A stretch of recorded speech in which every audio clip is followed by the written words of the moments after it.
the stage. Here's a good friend, Nice and Hilaire, everybody. What's happening? What a nice looking crowd. I almost feel bad. I'm about to offend you all. Almost feel bad about it. Happy New Year, everybody. Happy New Year. Yeah, nice. Anybody got a good New Year's resolution? You got a New Year's resolution? Yeah. Typical Italians. Yeah. I got a good one, if you want to hear it. This year for New Year's, I decided I'd give up. Just give up. Yeah. New Year's is the time of year when you want to really give up your worst habits, and frankly, my worst habit is just being alive. I'm taking it pretty seriously too. I haven't worked all year. I've been drinking a lot, sleeping all day. It's called dedication, motherfuckers. Lose bags. Oh my god, by the way, is it hot in here? Yeah. Yeah, I couldn't tell if it was like the actual heat or the drugs that I took. It's always so hard to tell, you know. I gave up a lot of things actually this year. You know, originally I was going to give up drinking beer this year, drinking alcohol in general, but then I drank like straight through the New Year's and really haven't stopped. So now I'm kind of going the opposite direction and only drinking alcohol this year. It's going to make everybody happier, except probably my liver. Unfortunately, that thing's about yay big and pretty fatty, so I should be able to handle that. Let's see here. It's nice to be in Paris. Picked a great city to give up in, right? Judging by the looks of the room, I wasn't the first one to come up with that idea. I love coming to Paris. My big reason I like to come to Paris is I like to make fun of the French for obvious reasons, you know? Yeah, they don't fight back. The first thing I do when I come to Paris, every time I come here, I join a French boxing gym because I want to make sure I join a gym where I won't get hurt. The gym I go to, it's called Battling Club Paris, and it's a pretty good gym. They have two styles of boxing there. They got English style boxing and French style boxing. All right, English style boxing is exactly what you think it is. You climb into a ring, you stand toe to toe, the bell rings, and then you fight. French style boxing is a little different, where you climb into a ring, you stand toe to toe, the bell rings, and then you just stop and watch the English style boxing. Fact is, you're probably late already anyway. Yeah, it's called Battling Club Paris, which is kind of crazy. I was like, damn, if the military philosophy is anything like the boxing philosophy, I ought to roll right in and just beat the hell out of everyone, right? Which is what happened. No surprise there. It was a little bit of a surprise when the gym immediately surrendered over to me all their Jewish members. I'm joking around, guys. That's a joke. It's a comedy show. All right? If they surrendered to Jewish members, I would have got a fucking discount on my membership.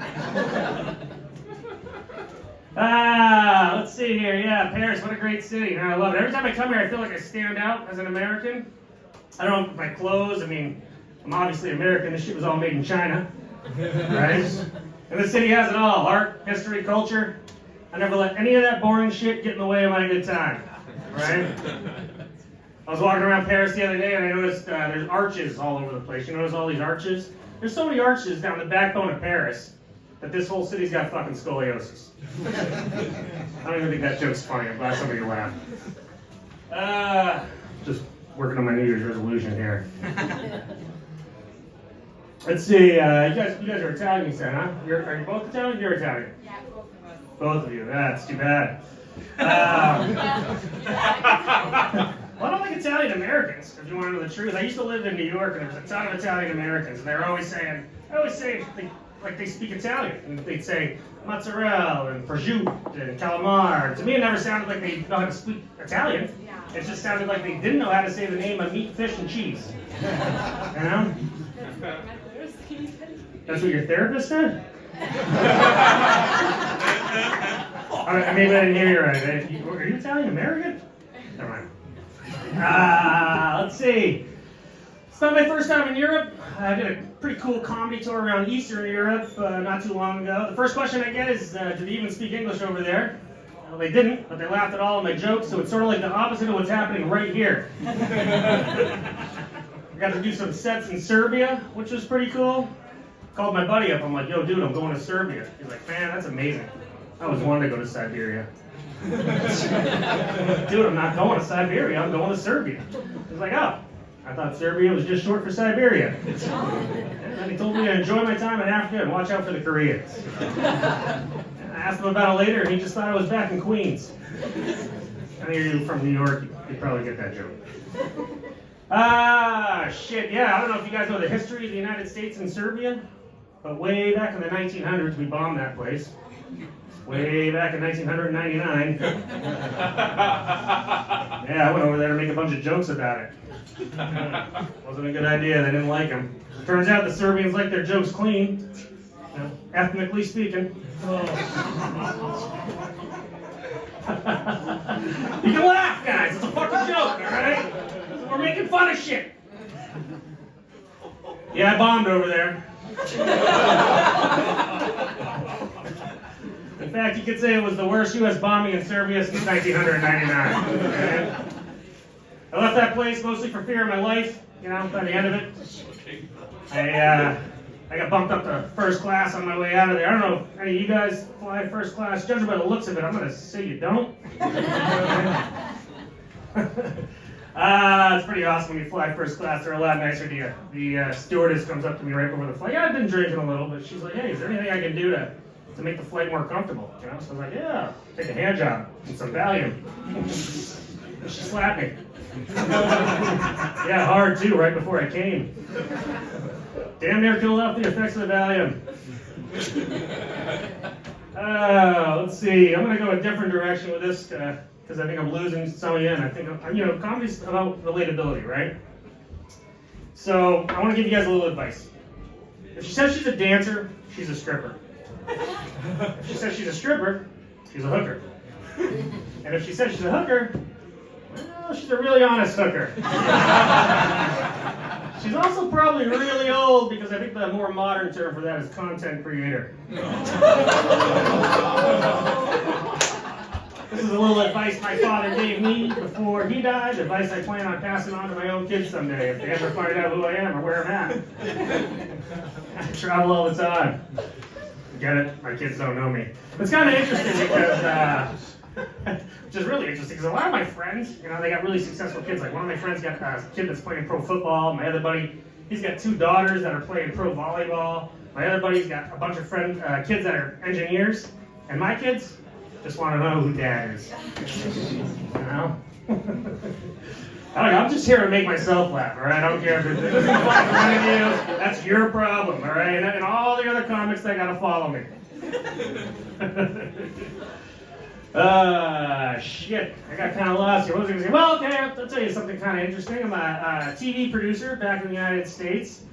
I'm actually going, when I leave here, I'm going down to Mississippi jail. Has nothing to do with TV.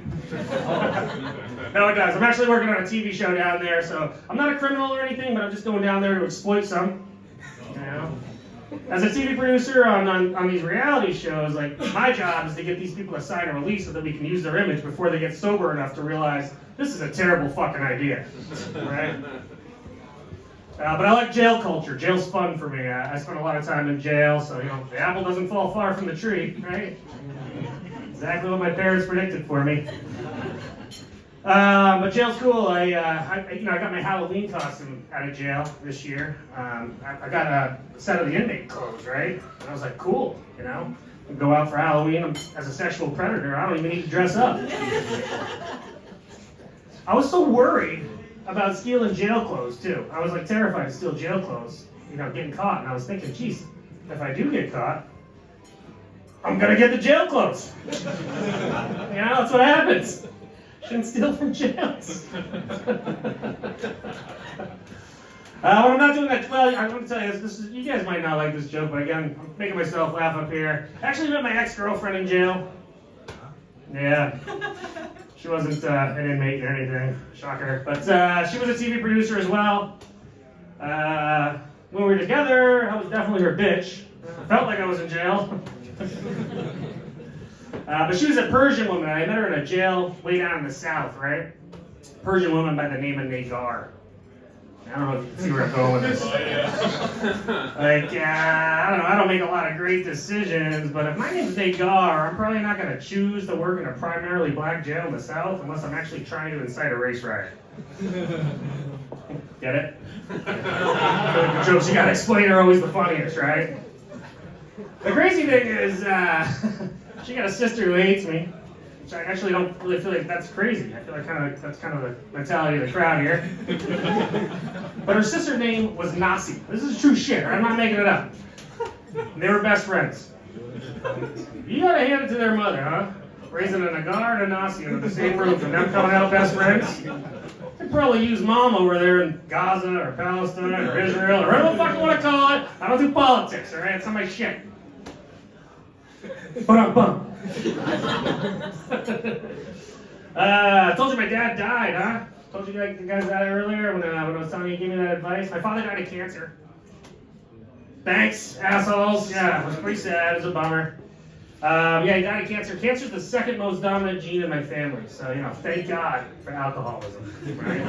One good one bad one. But a lot of the male members of my family died of cancer. My great-grandfather died of cancer. My grandfather died of cancer. My father died of cancer.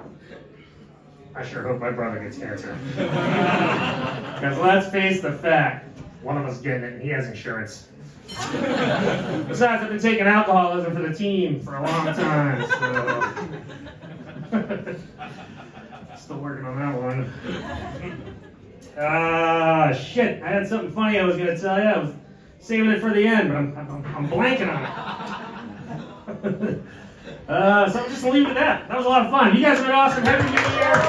Give it up again for your host, Gary. Keep going.